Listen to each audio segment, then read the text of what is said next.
Voilà, mesdames et messieurs, bonjour. Bienvenue pour cette session en ligne sur le SNBS Bâtiment et ses nouveautés. La présentation à laquelle vous allez assister aujourd'hui a été faite il y a tout juste une semaine à Berne pour le lancement des nouveaux standards Minergie et SNBS ainsi que la révision de ceux-ci. Ça a été l'occasion notamment de parler des nouveautés du SNBS Bâtiment et d'introduire le label SNBS Quartier. Les SNBS Quartier fera l'objet d'une autre session en ligne à venir. On verra le programme à la fin de cette présentation. Mon nom est Vincent Lhuillier, je suis le responsable communication pour la Suisse romande de l'Office de certification SNBS. Je suis accompagné cet après-midi par Erwan Penaren, qui est le responsable certification SNBS dans le même office pour la Suisse romande. C'est lui qui va vous parler de ces nouveautés. On est ensemble pour une petite heure. Vous avez vu, en vous connectant directement, donc vos caméras et micros sont coupés. Pour interagir avec nous, je vous prierai notamment d'écrire vos questions directement dans le chat, directement dans la conversation. Je vais les recueillir pendant tout l'ensemble de la présentation et je les poserai à la fin à Erwan dans le cadre de la session de questions-réponses qui clôturera le programme de la journée. Donc, soyez le plus explicite possible, s'il vous plaît, dans vos questions. N'hésitez pas surtout à les envoyer au fur et à mesure et n'attendez pas simplement la fin. Ce sera plus difficile pour moi de pouvoir les traiter et puis les poser à Erwan Penaren. Le programme de l'après-midi, il est relativement simple, hein. Les nouveautés SNBS bâtiment avec les principaux thèmes et critères, donc tout ce qui a changé, quelques informations de notre part, de la part de l'Office de certification, et puis cette session de questions-réponses pour 10-15 minutes. On verra un petit peu le temps que l'on a à disposition. La matière est relativement dense, mais je compte sur Erwan et puis je suis sûr que ça se passera très bien. Il y arrivera à simplifier les choses et puis à vous donner la substance de tout ce qui a changé. Voilà, Erwan, je te laisse prendre la main, je te laisse la parole, et puis moi, je vous laisse entre les mains expertes de mon collègue Erwan Penaren. Merci Vincent pour cette introduction. Bonjour à toutes et à tous. Alors pour découvrir cette nouvelle version du SNBS Bâtiment, la 2023.1 comme elle a été nommée, nous allons commencer par un aperçu des changements principaux. Donc, comme vous le constatez, le niveau critère a été supprimé. Les anciens indicateurs s'appellent désormais critères. Nous avons donc des thèmes, des domaines et des critères. Au niveau du nombre, nous passons à 35 critères et 98 grandeurs mesurées, ce qui signifie que les critères ont été réduits de 22% et les grandeurs mesurées de près de 30%. Il y a une nouvelle numérotation des critères. Avant, c'était 101.1, 101.2, 201.1, tandis que maintenant, on est sur 111, 112, 211, etc. Enfin, nous ne demandons plus de justificatifs pour les exigences qui sont bien réglementées sur le plan juridique ou normatif, ce qui va dans le sens d'une réduction de la charge de travail pour une certification. Et par exemple, au niveau de la protection contre le bruit, on va vérifier les exigences accrues et non plus les exigences minimales. Et nous ne vérifierons généralement plus les preuves qui doivent de toute façon être présentées pour le permis de construire. En ce qui concerne la méthode d'évaluation, donc une note insuffisante par domaine est toujours autorisée. Par contre, c'est la moyenne de tous les critères qui est désormais utilisée pour calculer la note globale, alors qu'auparavant, on obtenait cette note globale en faisant la moyenne des 3 notes des domaines qui étaient société, économie et environnement. Quant aux critères que vous voyez sur cette slide, donc protection contre le bruit pour les bureaux et bâtiments scolaires, densité d'occupation pour les bâtiments scolaires et flexibilité et variabilité d'affectation, ils peuvent avoir une note insuffisante dans les projets de rénovation. Mais bien entendu, ces notes comptent dans la note globale. Et vous constaterez qu'il n'y a plus que 3 critères concernés contre 8 auparavant. Parce que la nouvelle version du SNBS bâtiment est mieux adaptée aux rénovations, nous y reviendrons par la suite. Nous revenons sur les critères particuliers. Nous avons toujours des critères particuliers. Donc, comme je disais, nous avons le 102.1 qui s'appelle désormais le 112, urbanisme et architecture. Et si vous visez une certification or ou platine, donc il faudra toujours obtenir une note supérieure ou égale à 4. Mais la nouveauté, c'est que si vous obtenez moins que la moyenne à ce critère, vous pourrez toujours prétendre à une certification argent. Et nous n'avons désormais plus que 2 critères contextuels, contre 4 auparavant, qui sont donc microclimat et biodiversité. Et sous certaines conditions, comme par exemple la rénovation d'un bâtiment du centre-ville avec un toit en pente, sans espace extérieur privé, ces critères de contexte peuvent être exclus d'évaluation en sélectionnant le statut non applicable comme auparavant. Et les conditions cadres donc pour une non-application seront documentées dans les descriptions détaillées des critères. Nous avons introduit un nouveau chapitre dans les fiches critères sur les thèmes transversaux. Il décrit les thèmes suivants, donc adaptation au changement climatique, protection du climat, circularité durable, suffisance, qualité de l'espace intérieur. Ces thématiques sont traitées dans plusieurs critères et permettent aux développeurs et maîtres d'ouvrage de les identifier plus facilement dans leurs projets et de mettre l'accent sur ceux-ci. Par exemple, le thème transversal adaptation au changement climatique, dont on a beaucoup parlé durant cet été caniculaire, concerne les critères objectifs et cahiers des charges, urbanisme et architecture, espace d'interaction sociale, protection thermique en été, microclimat, danger naturel, biodiversité, eau. Un autre objectif de la révision était de renforcer et d'optimiser l'attractivité du SNBS pour les rénovations. Jusqu'à présent, elles obtenaient en effet de moins bons résultats que les nouvelles constructions lors des évaluations.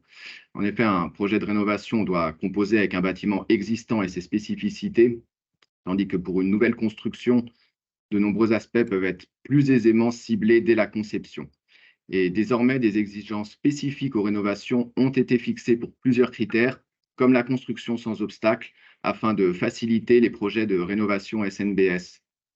Et enfin, étant donné que l'énergie grise et les émissions grises des parties de bâtiments non amorties et devant être déconstruites sont péjorantes dans le bilan d'émissions grises, cela favorise bien entendu la conservation et la rénovation du parc existant.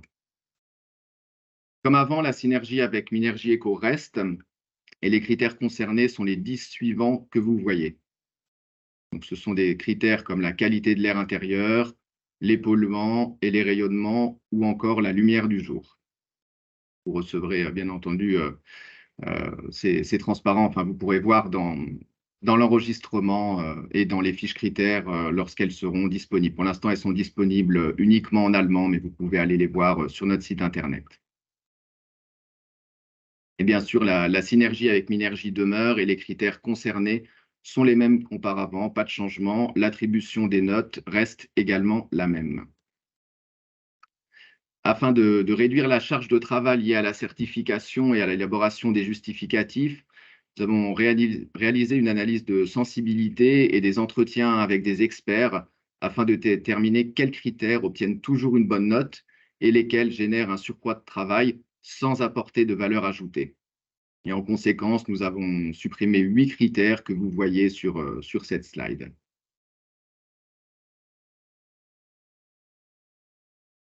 Alors, nous savons que les objectifs de développement durable, les ESG, la taxonomie européenne sont des sujets brûlants. C'est pourquoi dans cette version, chaque critère comporte des renvois à ces thèmes afin que les développeurs et maîtres d'ouvrage puissent s'orienter et définir des priorités. Alors, c'était déjà le cas avant pour les ODD. Concernant les ESG, le SNBS bâtiment met l'accent sur les dimensions E, donc efficacité énergétique et protection du climat, et S, confort pour les utilisateurs. Quant à la taxonomie européenne, les 3 domaines du SNBS bâtiment contribuent à ces objectifs environnementaux, qui sont l'atténuation du changement climatique, l'utilisation durable et la protection des ressources aquatiques et marines, la prévention et le contrôle de la pollution, l'adaptation au changement climatique, la transition vers une économie circulaire, et enfin la protection et la restauration de la biodiversité et des écosystèmes. Maintenant, nous allons regarder de plus près ce nouveau standard SNBS Bâtiment 2023.1. Donc, le nouveau SNBS Bâtiment ressemble à cela. Je vous laisse quelques secondes pour le parcourir.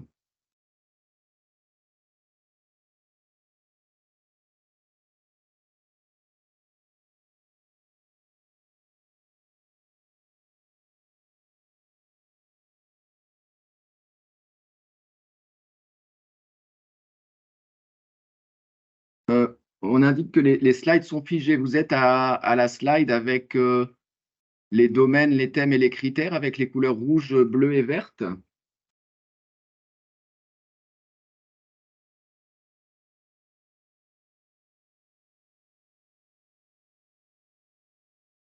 Oui, c'est la numéro 15, tout à fait.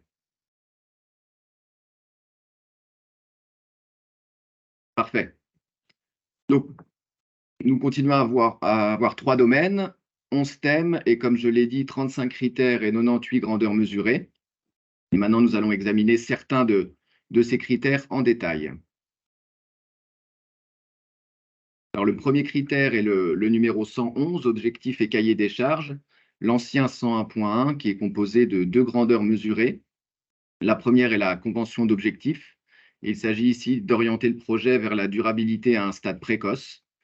Un nouvel outil a été développé à cet effet où l'on peut faire des déclarations contraignantes sur des thèmes importants comme la transparence, qui figurait dans la grandeur mesurée 6 de l'indicateur 102.1 auparavant, les lacunes de l'offre de commodité dans l'environnement du quartier, le traitement des bâtiments existants, l'économie circulaire, la protection du climat ou encore l'adaptation au climat. Et la deuxième grandeur mesurée est le cahier des charges. Donc, il s'agit ici de soutenir les planificateurs et de clarifier la commande avec des exigences spécifiques aux critères. Il doit être établi dans le cadre du passage de la phase 2 à la phase 3.1 de la SIA.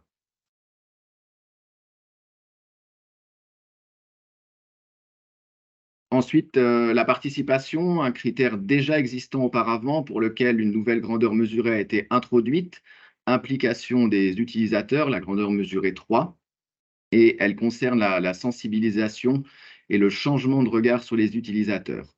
L'objectif est d'intégrer les utilisateurs dans le processus de planification et de les faire participer, ce qui peut se faire par le biais d'ateliers ou d'enquêtes avec les futurs locataires des logements ou avec les collaborateurs d'entreprises ou d'institutions qui construisent des bureaux pour leurs propres besoins. Et s'il n'est pas possible d'impliquer directement les utilisateurs, par exemple s'ils ne sont pas encore connus, il est possible de faire appel à des représentants tels que des sociologues. Cette implication des utilisateurs, les projets scolaires et les coopératives le font de manière exemplaire. Et l'évaluation va donc porter sur la possibilité pour les utilisateurs de participer à la conception et à l'utilisation des locaux et des surfaces à usage général. Le contenu du critère de construction sans obstacle, le 122, a quant à lui été revu, mais il s'appuie toujours sur la norme SIA 500. Pour justifier l'exigence de base, il faut une confirmation de l'autorisation de construire délivrée par les autorités ou de l'autorisation d'emménager.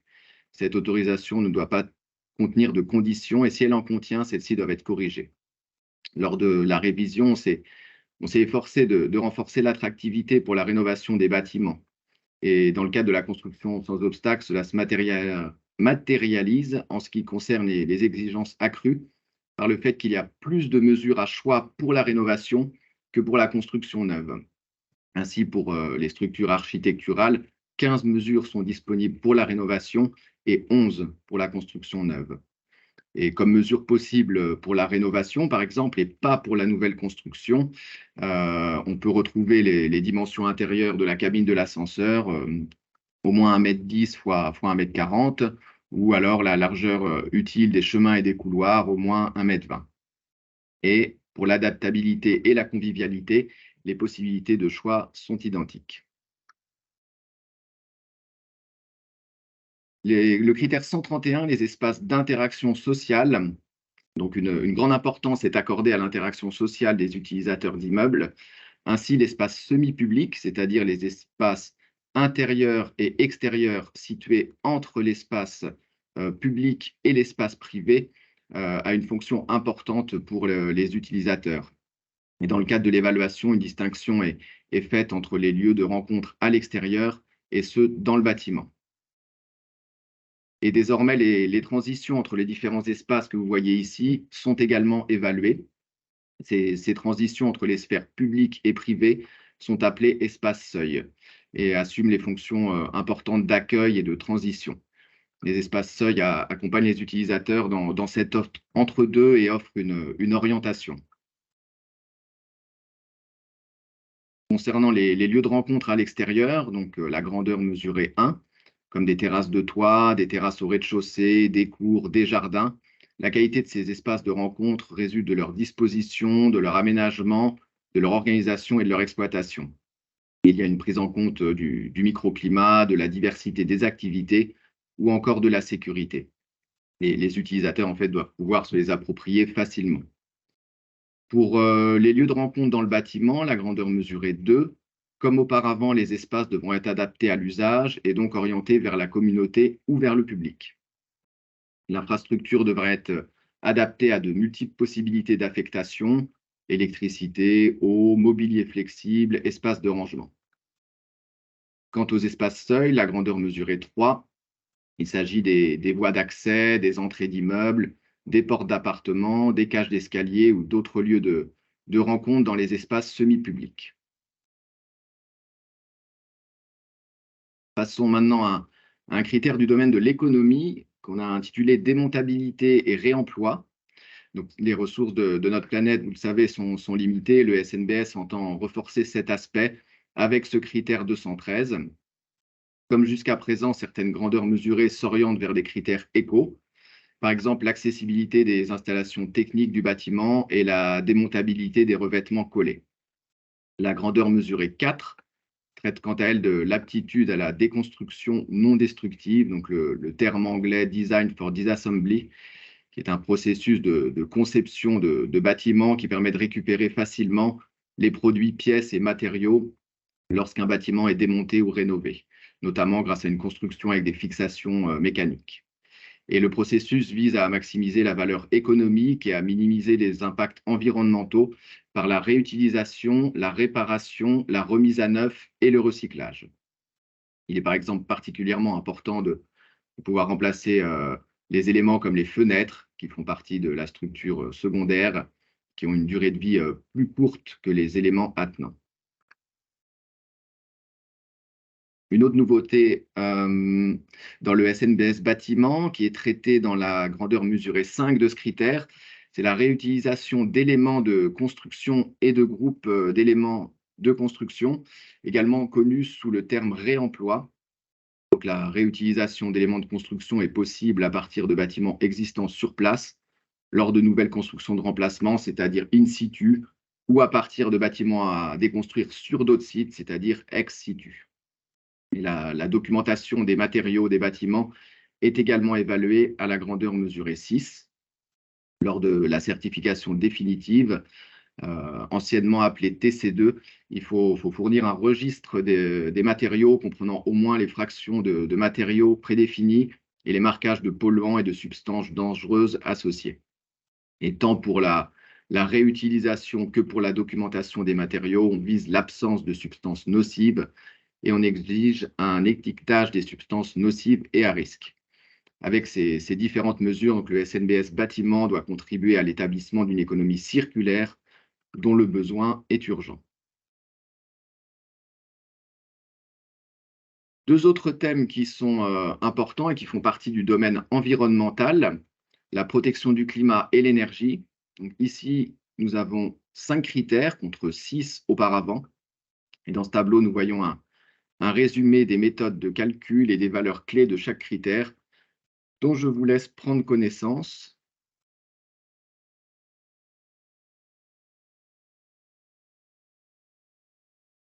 Et ce qu'il faut savoir, donc, pour les personnes qui connaissent déjà bien le SNBS, c'est que la construction et l'exploitation ne peuvent plus être combinées, ni pour les émissions de gaz à effet de serre, ni pour les besoins énergétiques, et que les besoins en énergie pour la mobilité n'existent plus. Alors, pourquoi le besoin en énergie de la mobilité n'existe plus, me direz-vous?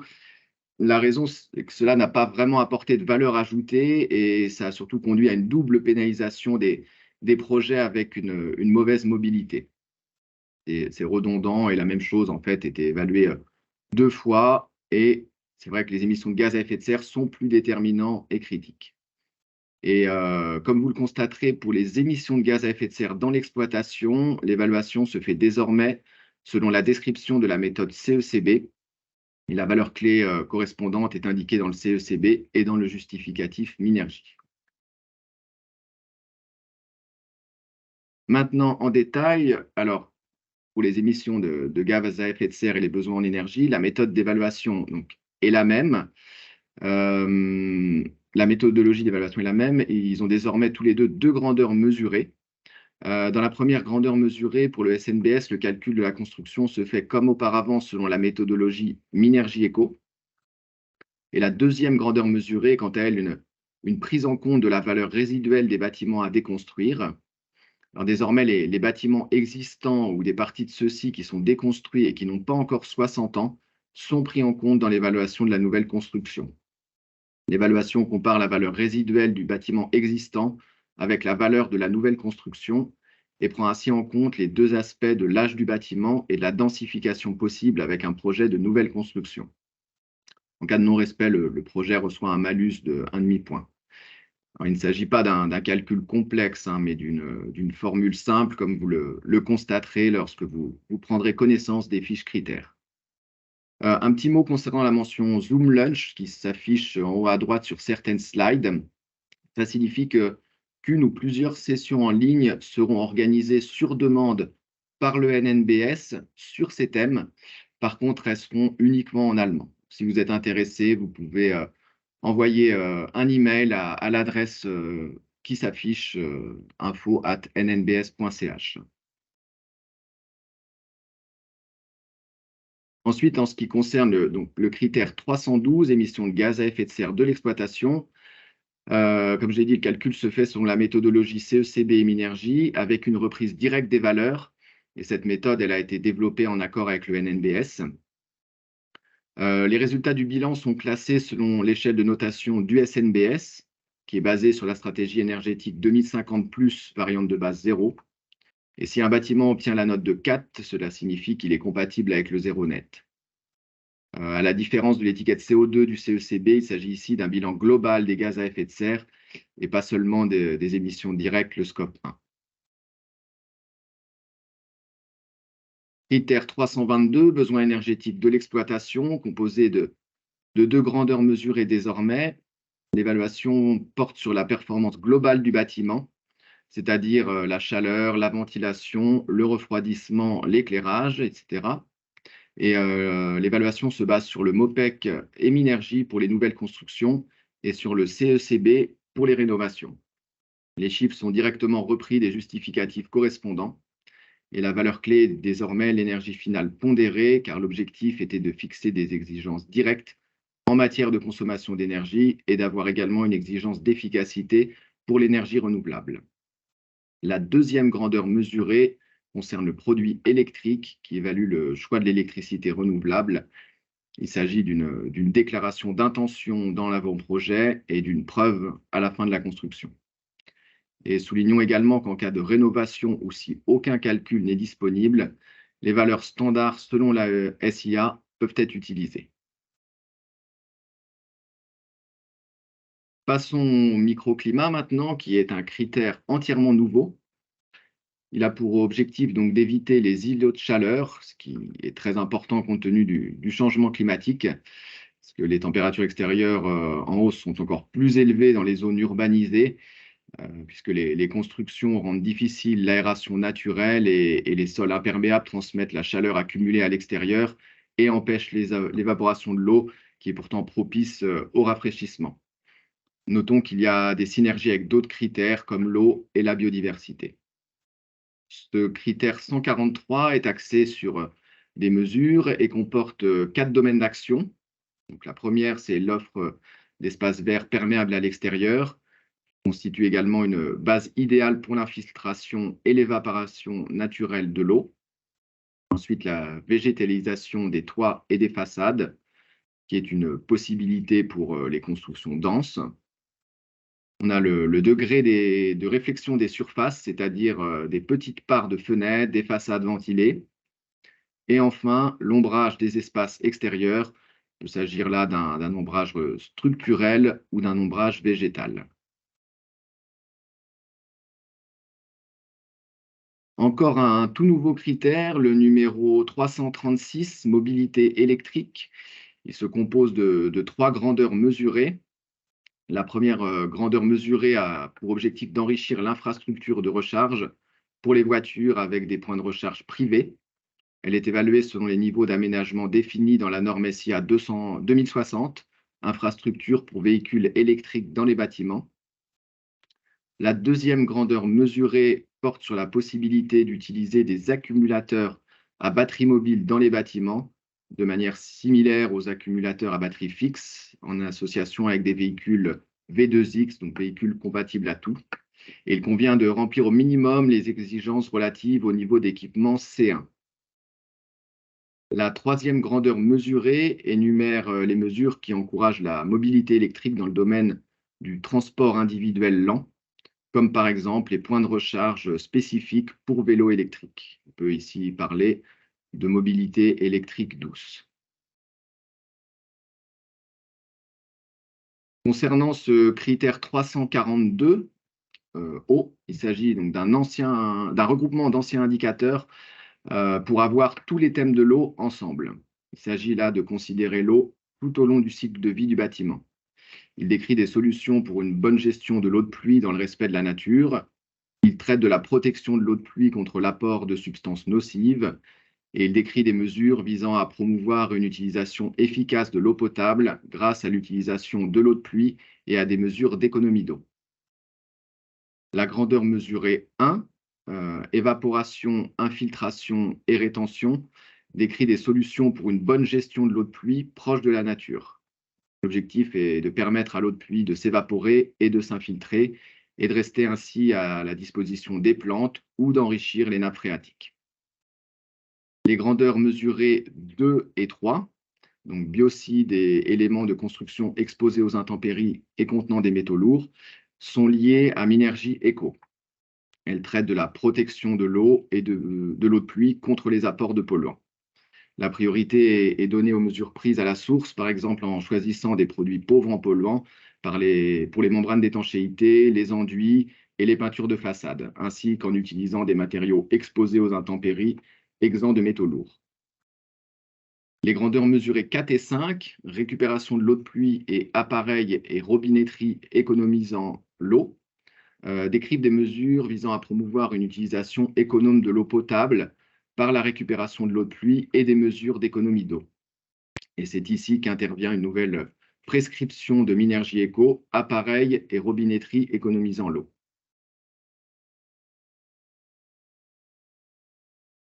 Enfin, maintenant qu'il existe également un certificat de quartier, il est désormais possible d'obtenir une certification simplifiée pour les bâtiments qui possèdent déjà un certificat SNBS quartier, la structure de SNBS quartier et de SNBS bâtiment étant similaire. Dans ce cas, seuls ces 10 critères spécifiques au bâtiment sont évalués, en plus des critères du quartier. Je vous laisse en prendre connaissance et, comme vous le constaterez, ils font principalement partie du domaine société.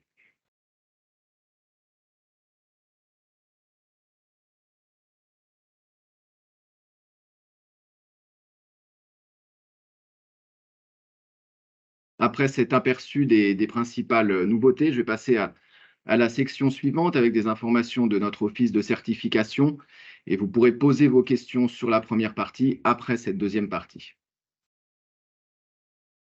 Tout d'abord, la période de transition durant laquelle il sera possible de choisir la version du SNBS bâtiment pour déposer son projet, elle sera de 1 an à compter du 13 septembre, donc la semaine dernière quand on a eu le lancement à Berne des nouveaux labels. Ce qui signifie donc que ce sera jusqu'à mi-septembre 2024. Et c'est la date d'arrivée de la demande signée à l'office de certification qui fera foi. Ensuite, concernant nos recommandations, ce ne sont pas des obligations bien entendu, pour les projets en cours, il est selon nous préférable de rester sur la version 2.1 parce que vous auriez en effet un surcroît de travail en cas de changement. Donc, tout dépend jusqu'où vous êtes rendu dans votre projet, mais c'est vrai que si vous souhaitez rester sur la 2.1, vous avez fait beaucoup de travail, restez dessus, il n'y a pas de problème.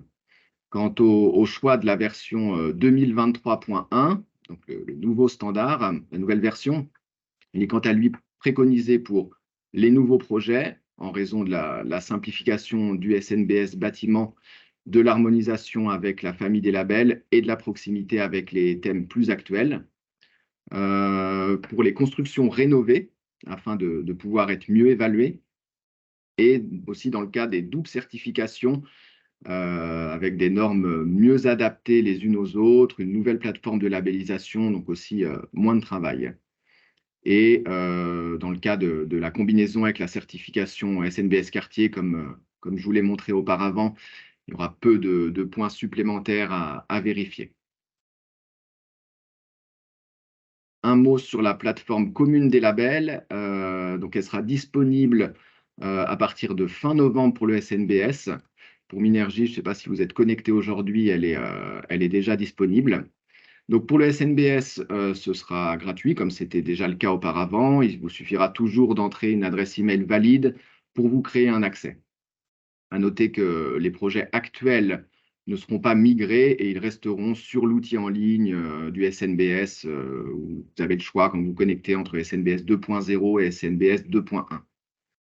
Et normalement, les demandes avec un seul bâtiment seront générées automatiquement, y compris les frais de certification sur la nouvelle plateforme. Et s'il y a plusieurs bâtiments, alors là, les frais de certification feront l'objet d'une offre séparée.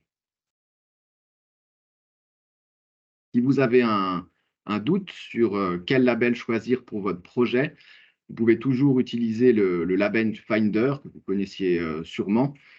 Il a été mis à jour avec les nouveaux standards.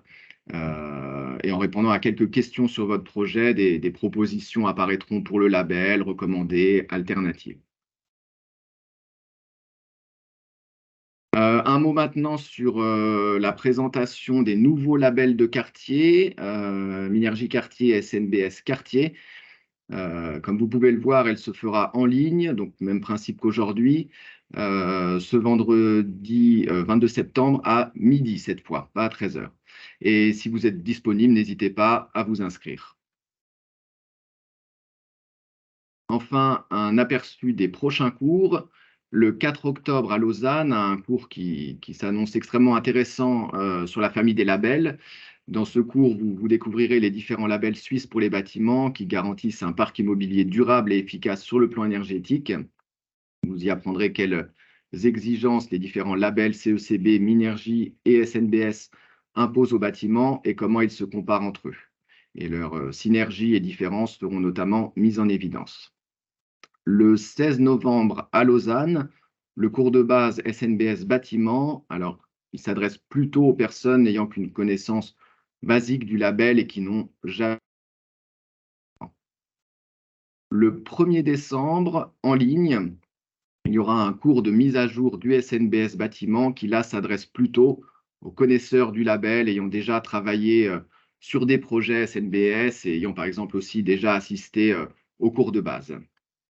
Et enfin, un cours pour tous, le 14 décembre à Lausanne, le cours de base SNBS Quartier.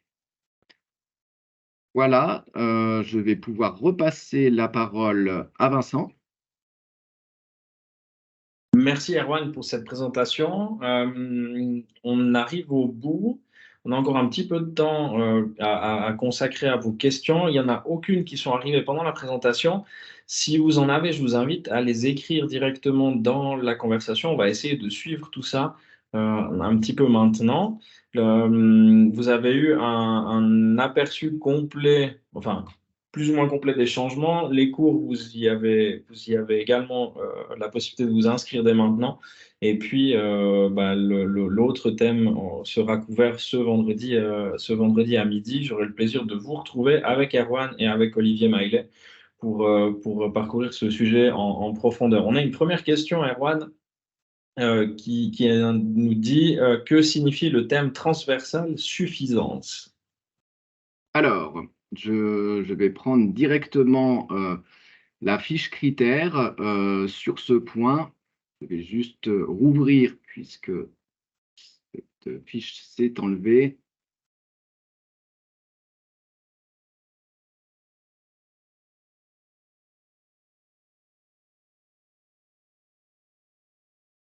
À noter que comme je l'ai expliqué, donc si vous allez sur le site, vous avez les fiches critères de la nouvelle version 2023.1 qui sont disponibles.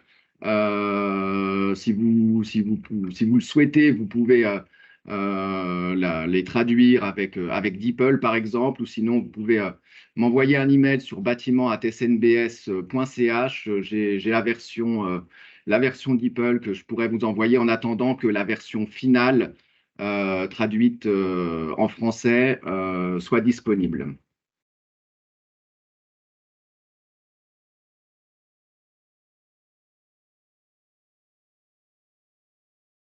Donc, concernant la suffisance, le principe de la suffisance, donc, c'est de réduire les quantités de matériaux et d'énergie utilisées pour atteindre un certain niveau d'utilité, en fait. Donc, c'est pour ça qu'il y a certains, disons que ce thème est abordé dans les thèmes transversaux et que ça couvre donc les objectifs et cahiers des charges, urbanisme, architecture, densité d'utilisation, flexibilité, variabilité d'utilisation et l'utilisation mesurée du sol également. Donc, c'est vraiment un but d'efficacité, de cohérence et voilà, de réduction des matériaux. On a une autre question qui est arrivée. Je ne sais pas si tu connais le nombre exact de bâtiments certifiés SNBS en Suisse. Alors, bon, il y a eu différentes versions. Il y a eu la version 2.0, ensuite la 2.1. Il y a aussi toute une question, vu que c'est vrai que les projets SNBS prennent du temps entre la certification provisoire et définitive. Donc, je n'ai pas les chiffres des certifications définitives. Tout ce que je sais, c'est qu'au niveau du 2.0 et du 2.1, on était à plus de 200 projets déposés, même 250, je crois, en Suisse. Ensuite, il y a beaucoup, disons, ça a suivi un peu une trajectoire exponentielle, c'est-à-dire qu'il y a quelques années encore, quand ça a été lancé, il y avait peu de demandes de certification, puis ça s'est accéléré depuis une année à peu près. Et là, c'est avec le lancement de la nouvelle version et après avoir discuté avec de nombreux bureaux spécialistes en développement durable, il y a beaucoup de projets qui vont rentrer sur le SNBS maintenant que le SNBS se fait plus un nom qu'auparavant, donc pas autant que Minergie et le CECB qui sont très connus, même par l'opinion publique.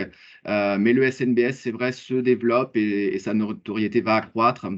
Donc, ce nombre de projets qui peut paraître peu élevé à l'échelle de la Suisse pour l'instant va vraiment augmenter les prochaines années.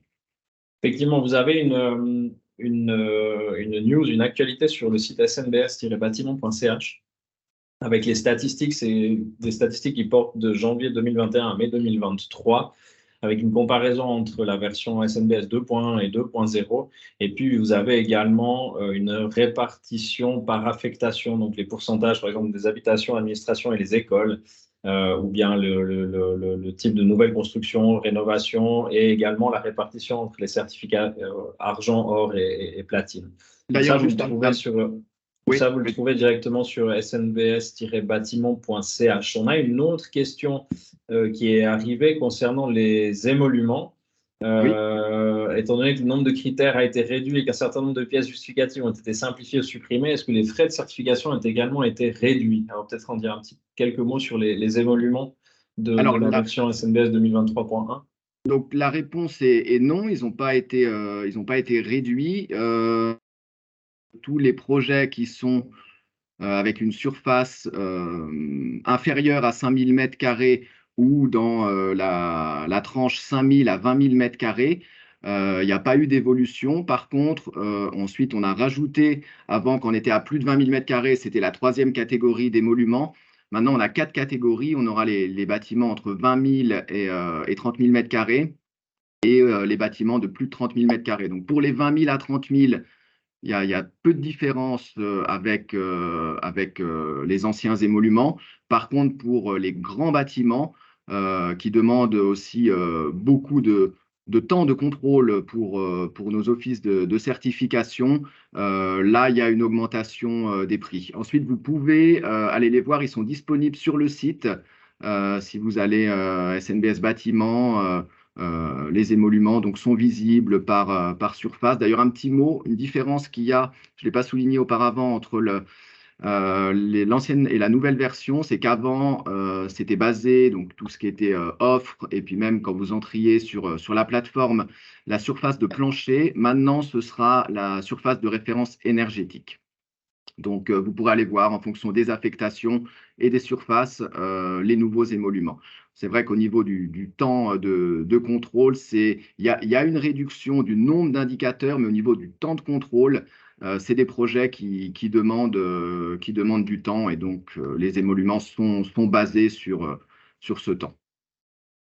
Il y a une petite question auquel on a tenté de répondre également la semaine passée, donc sur la mise à disposition de tous ces éléments et documents en français. Donc aujourd'hui, les Oui, versions en allemand sont traduites, tout à fait. sont disponibles, pardon.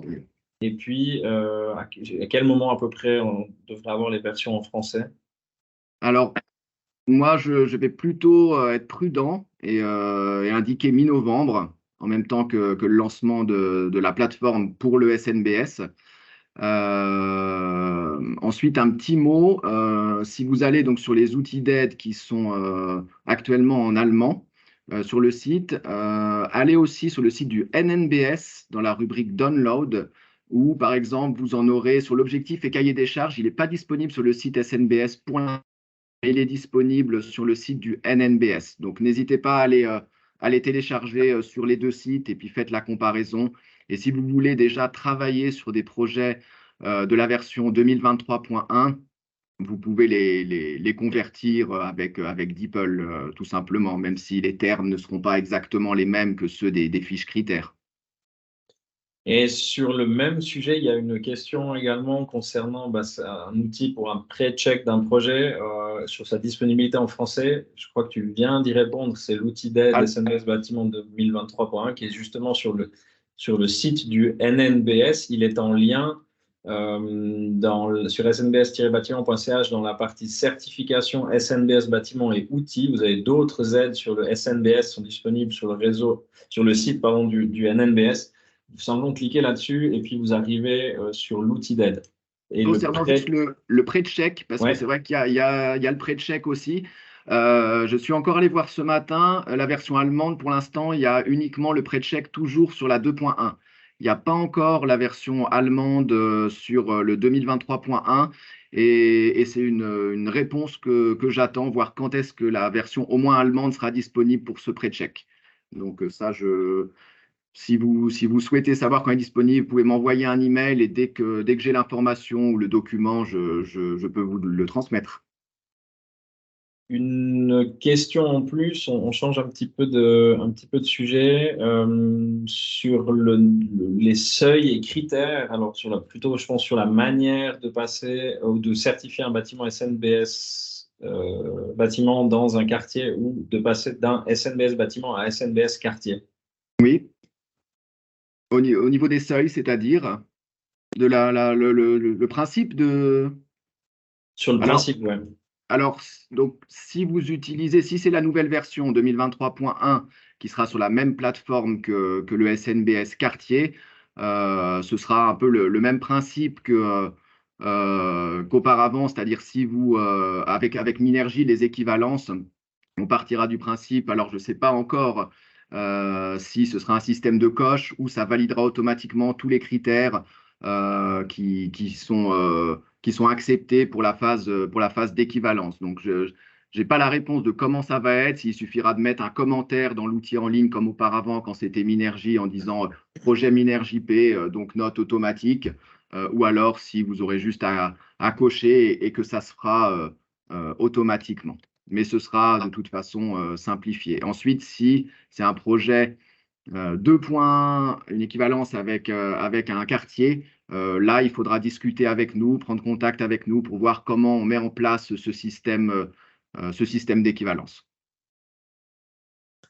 Une autre question, là on est plutôt sur un cas concret. Une personne nous dit, j'ai un bâtiment avec une partie rénovation et une partie nouvelle construction. Est-ce qu'il s'agit de deux projets distincts ou d'un seul projet avec deux affectations différentes? Alors, il s'agit d'un seul projet.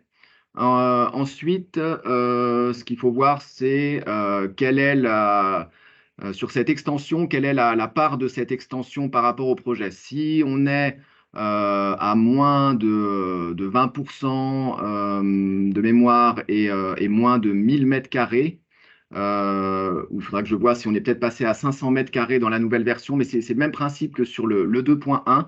Dans ce cas, si on est au-dessus de cette part, alors là, on sera sous une nouvelle construction, mais il y aura une justification séparée pour les indicateurs comme la lumière naturelle, où il y aura une fiche pour la rénovation, une fiche pour la nouvelle construction. Par contre, si c'est une petite extension, un seul niveau, je ne sais pas, 300 mètres carrés qui représente 5% de la SRE du bâtiment, là, on sera toujours dans une rénovation. Mais en tout cas, ce sera un projet. Et si vous avez des doutes sur vos projets, vous pouvez nous contacter, nous envoyer juste des plans basiques. Comme ça, on jette un œil et puis on vous confirme cela. On a encore un petit peu de temps avec les petits problèmes que l'on a rencontrés. Je propose, Erwan, que l'on traite la question qui nous dit, je cite, pourriez-vous expliquer que se passe-t-il davantage avec le critère de la lumière naturelle? Donc peut-être reprendre un petit peu la partie lumière naturelle et la redétailler rapidement. Oui, mais c'est-à-dire au niveau de la question sur la lumière naturelle par rapport au calcul qui était auparavant avec l'outil Minergie. Parce que ça, c'est au niveau c'est une reprise de C'est ça. Minergie. Ça a été confirmé dans la discussion, donc la Ah, question porte exactement sur ça. parfait. Ouais. Donc là, normalement, c'est comme auparavant avec la lumière naturelle. C'est l'outil Minergie Eco, pour être précis. Donc, comme pour le 2.1, vous utilisez l'outil Minergie Eco et en fonction des résultats, vous avez entre 1 et 6 points qui sont accordés. Une question qui arrive également, est-ce qu'on a déjà la liste des 36 critères qui est disponible quelque part? Des 35? 35, effectivement, ouais, pas 36. La Alors, question porte être sur 36, mais c'est juste 35. ouais, alors oui, ce qu'il faut, c'est aller sur le site et puis télécharger bon, c'est en allemand, mais les fiches critères, enfin, vous verrez dans les fiches critères, il y a, je ne sais plus à quel slide, c'est au début, hein, dans les parties de présentation, vous avez la liste de ces critères.